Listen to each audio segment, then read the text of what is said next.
Takulandirani pano pa Samavita YouTube channel.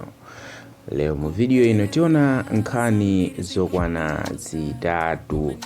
Ndipo nkhani yoyamba ndikuza kupezeka kwa pilot amene adasowa wa dziko lija la America, adasowa mdziko la Iran. Pamene ndege yawo inaphulitsidwa mdziko limene la Iran. Tionanso nkhani yokuza warning mene Donald Trump wapereka ku dziko lija la Iran mu 48 hours imeneyi.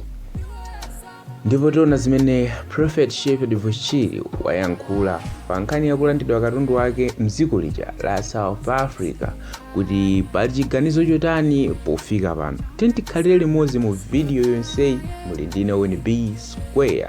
Pamene A-15 fighter jet ya mdziko lija la America inagwesedwa mdziko la Iran, mapiloti awiri amene anakwera fighter jet imene anasowa, ndipo mmodzi anapezedwa ndi asilikali a America amene ankasakasaka. Komano panali mpungwepungwe chifukwa kuti pilot mmodzi sankapezeka, ndi padali kuyang'ana uku ndi uku, asilikali a America amayang'ana wawo. Ndipo Iran inafotokozanso kuti anthu amene angampeze pilot amene apasidwa kanganyatse. Izi zinachititsa kuti asilikali amene akhale akuyang'anidwa ndi anthu amaiko onse awo. Tingati pilot ameneyo anali pa chiopsezo chachikulu chifukwa kanatha kugwidwa ndi adani ake a dziko limene la Iran, chifukwa iwo adasowa mdziko limene, ndipo anthu onso ankayang'ana mdziko lawo lomwe chifukwa tikati amazuwa makona onse a dziko lawo. Ndipo zikanakhala zosavuta kwambiri kuti amugwire pilot ameneyo. Kwa kufika pano America yafotokoza, yapanga ripoti kuti yapeza pilot wawo amene wakhala wakusowa most kwa 24 hours. Amupeza. Wadi wapezeka motani? America inapereka ripoti rakuti yapeza msilikali ameneyo. Komano pa nthawi imeneyoyo amafotokoza zimenezo anali asadapeze, zimene zinachititsa kuti anthu agwirane ambiri agwere mphwayi asiye sinanga ambazo kuti amupeza iti ndi anthu anagwera mphwayi. Ndi imene America inakhala ndi mpata waukulu kuti ikhoza kumpeza wawoyo pilot wawoyo, chifukwa kuti asilikali ambiri, anthu ambiri aku America anali busy kuyang'ana ngakhale anapereka ripoti. Ndipo mwamwayi anamupeza msilikali ameneyu, pilot ameneyu ali ndi adani, ndipo adani amene anali nawo anaombera ndi kutenga wawoyo. So tingati pofika pano msilikali yu wapezeka ndipo ali m'manja mwawo. Nkhani ina imene tikufuna kuona ndi ya warning imene Donald Trump wapereka ku dziko la Iran mu 48 hours. Ndipo 48 hours imene itamawa.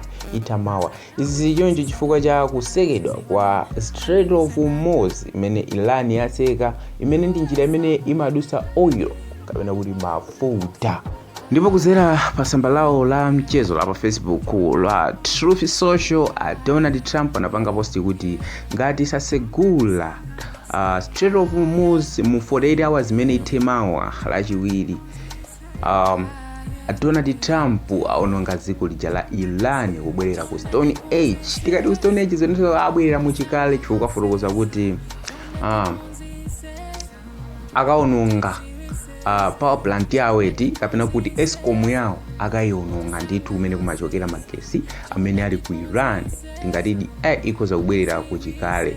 Komanso aononga ma bridge zimene zandaza kuti ikhoza kubwerera kuchikale. Koma zimene zizitheka nayonso tu Iran ngakhale kuti apasidwa warning imene isikuti akukonja, nawonso apereka ma reaction awo. Nayonso Iran afotokoza kuti ngati America ingaononge malo awo amagetsi, komanso kuononga malo amene kuli mafuta awo, nawo ipanga zopsa ku dziko la America. Afotokoza kuti likaononga kugafu ndi malo amene kumapezeka oil ochuluka eti wa America, komanso ma natural gases.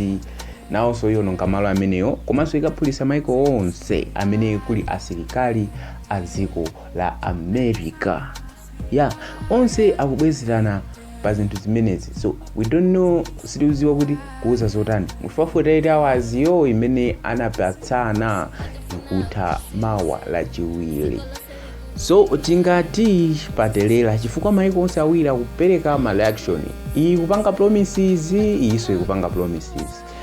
Tiononga malo ano opangira magezi, mafuta, ifeso mukangopanga zimenezo tipanga zakuti. So tingati pali Chinkulirano. Se tione kuti zizikhala mutani. Ngopanga ni subscribe channel ino chifukwa nkhani ngati zizikupezanibe.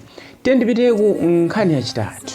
Nkhani yachitatu ndokhuza Shepherd Bushiri. Shepherd Bushiri apempha ndipo afotokoza kuti kwa malo yawo mdziko la South Africa kuti akuyenera kuyambiranso nkhani ya katundu wawo amene analandidwa ndi dziko la South Africa. So Shepherd Bushiri analandidwa katundu osiyanasiyana monga anali ndi magalimoto azinjoyi white na ndege komanso katundu ina analandidwa ndi dziko lija la South Africa. So ku mwambo uja wa Island Man Conference umene unaliko pa 4 April kulilongwe, Bushiri anafotokoza kuti akufuna ambepo ntchito imene yonesa kuti atengenso katundu wawo mdziko lomwe ndi la South Africa imene katundu amene analanda. So Shepherd Bushiri sikuti akufotokoza zifukwa kuti katundu wawo uyu akumufunisisa kuti atenge kapena kuti akusowa katundu iyo, komano akungofuna akonzenso mbiri yawo mdziko limeneli la South Africa.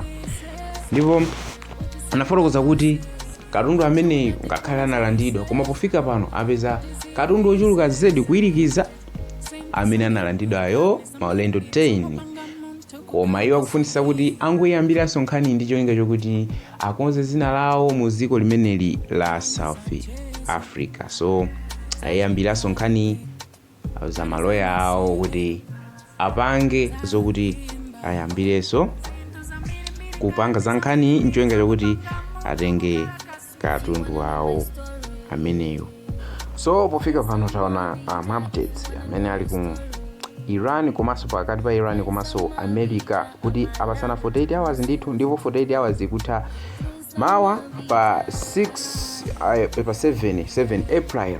So tione kuti zikhala motani chifukwa maiko awiri onsewa akukulirana mitima ndithu, akuonesana ujetu wawo kuti ine sunganipange chakuti ukapanga chakuti ndipanga chakuti. Taonanso nkhani imeneyi yokhuzana ndi Shepherd Bushiri kuti afuna akatenge katundu wawo komanso kukonza zina lawo mu dziko lija la South Africa.